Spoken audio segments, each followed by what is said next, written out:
தாத்தா, வணக்கம் தாத்தா. வணக்கம் என் செல்வங்களே. இப்போதெல்லாம் நீங்கள் முந்திக் கொள்ளுகிறீர்கள். தாத்தா வணக்கம் செய்வதற்கு முன்னே நீங்கள் சொல்லிவிடுகிறீர்கள். ஓகே, அதை மிகவும் அன்பாக நான் ஏற்றுக்கொண்டு நானும் உங்களுக்கு வணக்கத்தை தெரிவிக்கிறேன். இறை வணக்கம், உங்களுக்கு வணக்கம்.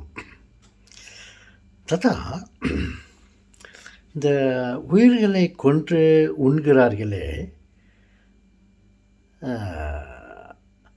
அது தவறா?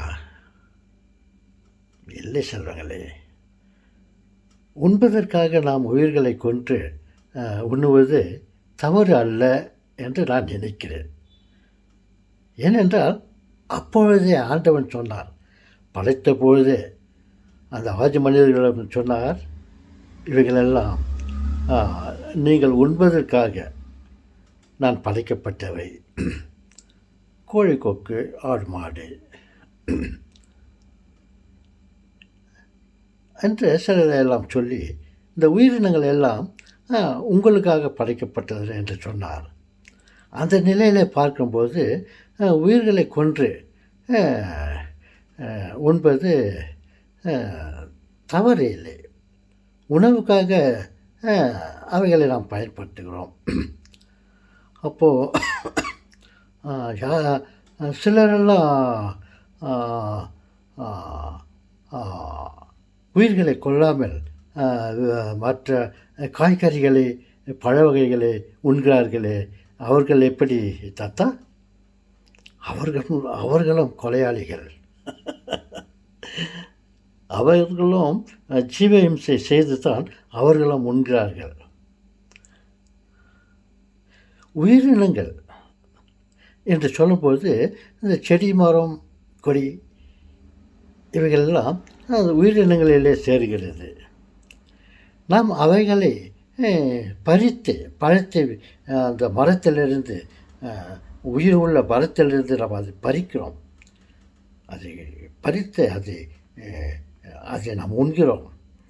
அதுவும் ஒரு விதத்தில் ஜீவஹிம்சை தானே. நான் உத்தமன், நான் ஆடு மாடுகளை மாமிசத்தை சாப்பிடுவதில்லை, உயிர்களை கொன்று நான் சாப்பிடுவதில்லை என்று சொல்வார்கள். ஒரு விதத்திலே அவர்கள் சொல்வது உண்மைதான்.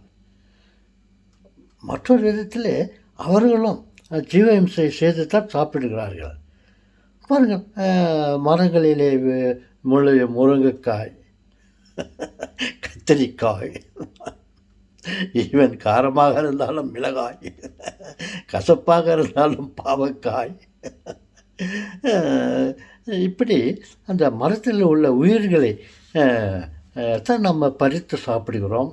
அவர்களும் பறித்து சாப்பிடுவார்கள். அதையெல்லாம் பறித்து சாப்பிட்டு விட்டு உயிர்களில் அதெல்லாம் உயிரினங்கள், த பார்ட் ஆஃப் லைஃப். அவர்கள் அதை பறித்து சாப்பிட்டு விட்டு நான் ஜீவஹிம்சை செய்வதில்லை என்று சொல்லிக்கொண்டால்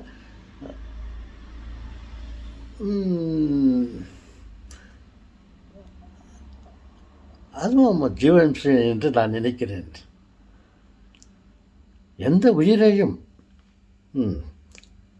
உயிரினங்களையும், அது மரம் செடியாக இருந்தால் பரவாயில்லை, ஆடு மாடுகளாக இருந்தாலும் பரவாயில்லை, அவர் எல்லாமே உயிர் இனங்களாகத்தான் இருக்கிறது நான் கருதுகிறேன்.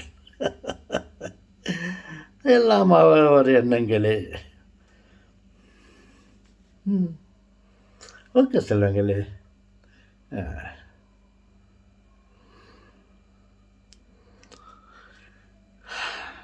மீண்டும் சந்திப்போம்.